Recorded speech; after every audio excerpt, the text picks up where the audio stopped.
안녕하세요. 여러분의 출근길 파트너 라디오 동서남북 김서영입니다.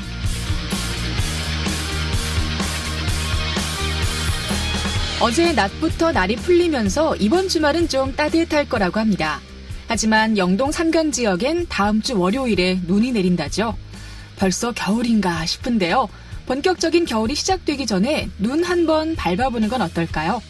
일단 홍천과 태백의 스키장이 오늘부터 문을 엽니다. 사실 가장 먼저 문을 연 곳은 평창 횡계와 봉평의 스키장인데요. 지난주 그러니까 15일부터 문을 열었습니다. 그리고 오늘부터는 슬로프를 추가 개방한다고 해요. 아직은 인공눈에 낮에는 기온도 높아서 본격적으로 스키나 스노보드를 즐기기엔 조금 부족할 수 있지만 그래도 겨울 기분만은 충분히 낼 수 있습니다. 여기에 다음 주 초에 눈까지 내린다면 이제 스키 시즌이라 해도 틀린 말은 아닐 것 같아요. 겨울철 춥다고 웅크리지만 말고 신나게 즐길 수 있는 스포츠를 하나쯤 배워보는 것도 좋겠죠. 11월 22일 금요일 라디오 동서남북 지금부터 시작합니다. 라디오 동서남북 오늘도 아침 신문으로 시작합니다. 강원일보 이하늘 기자와 전화로 연결돼 있습니다. 안녕하십니까? 네, 안녕하세요. 네, 오늘도 첫 번째 소식은 도내 정가 소식이네요. 자유한국당이 내년 총선을 앞두고 현역 의원의 절반을 교체한다, 강수를 뒀는데요. 도내 전체 국회의원 9명 중에서 2명을 제외한 7명이 한국당 소속이기 때문에 영향을 받게 될까 좀 주목을 받고 있는 것 같습니다. 네, 맞습니다. 한국당이 내년 자유로 총선을 앞두고 현역 의원의 절반을 교체하는 인적 쇄신의 칼을 빼들었는데요. 고강도 혁신 바람이 강원 지역 국회의원들을 향할지 관심이 쏠리고 있습니다. 한국당 총선기획단은 어제 국회에서 회의를 열고 내년 총선에서 현역 국회의원의 50% 이상을 교체하기로 결정했습니다. 현역 의원의 컷오프 비율은 30%인데요.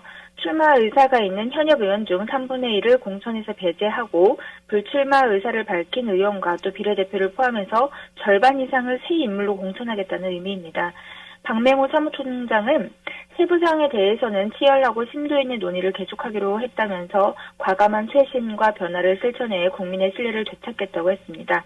현역 의원 30% 공천 배제 비율을 있는 그대로 지역에 적용한다면 도내 7명의 현역 의원들 중에서 2명 정도는 컷오프 된다는 얘기가 되고 있습니다. 네, 아무래도 현직 의원들의 반발이 적지 않을 것 같은데 가장 중요한 건 컷오프의 기준일 것 같아요. 네, 맞습니다. 관건은 기준인데요. 현역 국회의원들의 반발이 예상되고 있는 만큼 객관적인 기준이 필요합니다. 이것을 위해서 한국당은 당무감사와 여론조사 그리고 면접에서 얻은 점수를 계량화해서 시스템 공천룰을 만드는 방안을 검토 중인데요. 논란을 불러올 수 있는 정성평가 등 주관성을 최대한 배제한 공천룰을 운영하겠다는 취지입니다. 네, 여러 차례 전해드렸지만 최근에 한국당이 당무감사를 진행했고요. 또 그 결과가 결정적인 기준이 될 가능성도 있을 것 같아요. 어떤가요? 네, 현재로서는 지난 10월 황교안 대표 취임 이후에 처음 실시한 당무감사가 가장 확실한 근거가 될 것 같은데요. 당무감사팀은 최근 황교안 대표에게 감사 결과를 보고를 했고 도내 일부의 당협에 대한 우려의 목소리가 함께 나온 것으로 알려져 있습니다. 한국당 도 당협위원장 중에서 7명이 현역 국회의원인 만큼 인적 쇄신 칼날이 우리 도 국회의원을 향할 가능성도 있다는 뜻인데요. 다만 당무감사 결과가 교체로 직결될지는 미지수입니다. 대부분의 당협의 현역 의원을 대체할 만한 인물 카드가 마땅치 않다라는 의견이 많아서인데요. 도내의 경우 선거구 획정에 따라서 공천 경쟁 구도가 달라지는 등 공직선거법 개정안 변수도 함께 남아있습니다.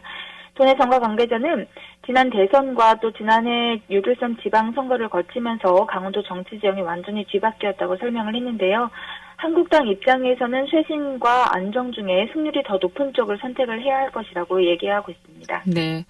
한국당은 내년 총선을 앞두고 인적 쇄신 카드를 내놓으며 이제 선거 분위기가 빠르게 진행이 되고 있고요. 또 이 가운데 민주당 쪽에서는 정부가 추진 중인 연말연시 대규모 특별 사면 대상에 이광재 전 도지사의 이름이 오르내리고 있어서 좀 주목을 받고 있는 것 같아요. 네, 맞습니다. 이광재 전 도지사가 이번에 사면 복권이 되게 되면은 내년 4.15 총선 출마의 길이 열리게 돼서 도내 정치권에 관심이 모아지고 있습니다. 법무부는 일선 검찰청의 18대 대선과 18, 19대 총선, 그리고 5, 6회 지방선거와 관련한 재보선 사범 중에서 벌금 100만 원 이상 확정자를 중심으로 사면 대상자를 파악하라고 지시를 했습니다. 도내 정치권의 최대 관심사는 이광재 전 지사의 사면 복권 여부인데요. 이 전 지사는 도지사로 재직하던 2011년 정치자금법 위반 혐의로 징역형을 받으면서 2021년까지 피선거권도 박탈당했습니다. 선고 전까지 보수 텃밭이었던 강원도에서는 민주당의 구심점 역할을 해왔던 인물인 만큼 이번 연말연시 특별사면이 현실화될 경우에 도내 정치권에 상당한 파장이 예상되고 있습니다. 네. 만약에 올연말 특별사면 대상자에 포함이 되면 당장 내년 총선에 출마가 가능한 건가요? 네, 맞습니다. 이미 여권에서는 이 전 지사의 강원도와 그리고 수도권 총선 출마 여부를 포함한 다양한 정치 행보 시나리오가 돌고 있습니다. 하지만 여전히 상황은 녹록지 않은데요. 문재인 정부 들어서 특별사면된 정치인은 정봉주 전 의원이 유일합니다. 그만큼 정치인의 사면에 부정적이었었는데요. 내년 총선을 앞둔 여권에 거듭되는 특별사면 요구를 청와대가 수용하느냐가 관건이 될 전망입니다.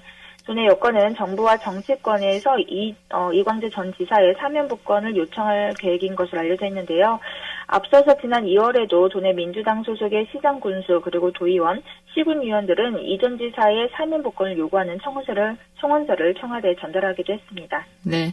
자, 마지막으로 짧은 소식 하나 더 들어보겠습니다. 강릉의 대표 인물인 율곡 이희 선생의 집안 족보, 덕수 이씨 세보가 일부 북한에서 발견이 됐다고요? 네, 맞습니다. 북한 조선중앙방송은 어제 황해남도 해주시 산성동 제5인민반에 사는 리현희 여성이 지난 8월에 가정에서 보관하고 있던 역사유물 덕수이 씨 세보를 나라에 기증하는 아름다운 소행을 발휘했다 이렇게 보도를 했는데요. 방송은 이 세보는 학술적으로도 매우 의미가 크고 이율곡의 후손들이 대대로 석담구곡 명승지에 있는 역사유적 서원에 살면서 역사유적을 지켜왔다는 내용이 기록되어 있다 이렇게 소개를 했습니다. 현재 국립중앙도서관은 1713년도 그리고 1931년도의 기록을 담은 덕수이 씨 세보를 수장하고 있는데요. 방송은 이번에 발견된 족보가 몇 년도의 기록을 담은 것인지 목판본인지 손으로 쓴 것인지 등은 밝히지 않았습니다. 네. 자, 오늘 소식 잘 들었습니다. 강원일보 이하늘 기자와 함께했습니다. 고맙습니다. 네, 감사합니다.